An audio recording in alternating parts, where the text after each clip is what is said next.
Colourful ಆಗಿರುವಂತಹ tutti Frooti fresh ಆಗಿ ಮನೆಯಲ್ಲೇ ಹೇಗೆ ಮಾಡ್ಕೊಳ್ಳೋದು ಅಂತ ನೋಡ್ಕೊಳ್ಳೋಣ ಬನ್ನಿ. ನೋಡಿ ಎಷ್ಟು ಕಲರ್ಫುಲ್ ಆಗಿ ಫ್ರೆಶ್ ಆಗಿ ಕಾಣಿಸ್ತಿದೆ ಅಲ್ವಾ.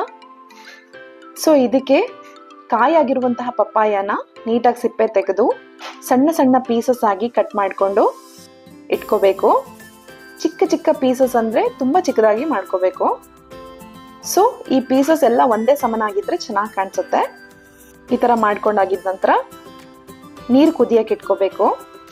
ನೀರು ಕುದಿ ಬಂದ ತಕ್ಷಣ ಈ ಕಟ್ ಮಾಡ್ಕೊಂಡಿರೋ ಪಪ್ಪಾಯನ ಅದಕ್ಕೆ ಆ್ಯಡ್ ಮಾಡಿಕೊಂಡು ಹಾಫ್ ಬಾಯ್ಲ್ ಮಾಡ್ಕೋಬೇಕು. ಈಗ ಈ ಕಡೆ ಸಕ್ಕರೆ ಪಾಕ ಮಾಡೋದಕ್ಕೆ ಇಟ್ಕೊಳ್ಳೋಣ. 1 kg ಪಪ್ಪಾಯಕ್ಕೆ 1 kg ಅಷ್ಟು ಸಕ್ಕರೆನ ತಗೊಂಡ್ರೆ ಸಾಕಾಗತ್ತೆ. ಇದಕ್ಕೆ ಸಕ್ಕರೆ ಮುಳುಗುವಷ್ಟು ನೀರು ತಗೊಂಡು 1 ಎಳೆ ಪಾಕ ಬರೋವರೆಗೂ ಮಾಡ್ಕೋಬೇಕು. ಈ ಕಡೆ ಇದು ಬೆಂದಿದೆಯಾ ಅಂತ ಚೆಕ್ ಮಾಡ್ಕೋಬೇಕು. ಈ ಥರ ಕೈಯಲ್ಲಿ ಹಿಚಕಿ ನೋಡಬೇಕು. ಇದು ಬೆಂದಿದೆ ಅಂತ ಗೊತ್ತಾದ ತಕ್ಷಣನೇ ಅರ್ಧ ಬೆಂದಿದ್ರೆ ಸಾಕು.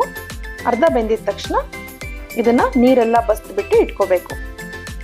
ಈಗ ಈ ಕಡೆ ಸಕ್ಕರೆ ಪಾಕ 1 ಎಳೆ ಪಾಕ ಬಂದಿದೆಯಾ ಅಂತ ಚೆಕ್ ಮಾಡ್ಕೊಳ್ಳೋಣ.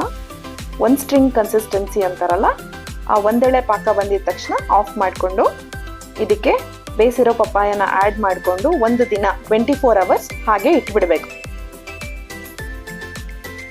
ಈ ಮಾರನೇ ದಿನ ಇದಕ್ಕೆ ಕಲರ್ಸನ್ನ ಆ್ಯಡ್ ಮಾಡ್ಕೊಳ್ಳೋಣ. ಇದನ್ನ 3 ಭಾಗಗಳನ್ನಾಗಿ ಮಾಡ್ಕೊಂಡಿದ್ದೀನಿ.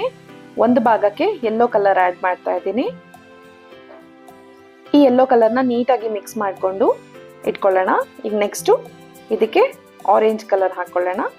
ಆರೆಂಜ್ ಕಲರ್ಗೆ ರೆಡ್ ಆಗೂ ಕೂಡ ಕಾಣುತ್ತೆ.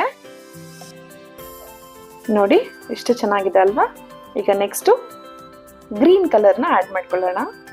ಈ 3 ಭಾಗಕ್ಕೂ ಕಲರಿಂಗ್ ಮಾಡಾದ್ಮೇಲೆ ನೀಟಾಗಿ ಒಂದು ಅಗಲವಾಗಿರೋ ಟ್ರೇ ತಗೊಂಡು ಹರಡ್ಬಿಟ್ಟು ಆರಕ್ಕೆ ಬಿಡಬೇಕು. ಫ್ಯಾನ್ ಗಾಳಿಗೂ ಆರತ್ತೆ. ಇದನ್ನ ನೀಟಾಗಿ ಆರಿದ ಮೇಲೆ ಮಿಕ್ಸ್ ಮಾಡ್ಕೋಬಹುದು. ಆಗ ಕಲರ್ ಅಂಟಲ್ಲ. ನೋಡಿ ಎಷ್ಟು ಚೆನ್ನಾಗಿ ಕಾಣಿಸ್ತಿದೆ ಅಲ್ವಾ. ಮಿಕ್ಸ್ ಮಾಡಿ ನಾನೊಂದು ಬೌಲಿಗೆ ಹಾಕಿಟ್ಕೊಂಡಿದ್ದೀನಿ. ಇದನ್ನ ಏರ್ ಟೈಟ್ ಕಂಟೈನರಲ್ಲಿ ಪ್ರಿಸರ್ವ್ ಮಾಡಿ. ಈ ರೆಡಿಯಾಗಿರೋ ಟೂಟಿ ಫ್ರೂಟಿನ ಡೆಸರ್ಟ್ಸ್ಗಳ ಮೇಲೆ ಇಲ್ಲ ಸ್ವೀಟ್ಸ್ಗಳಿಗೆ ಆ್ಯಡ್ ಮಾಡಿಕೊಂಡು ಎಂಜಾಯ್ ಮಾಡಿ.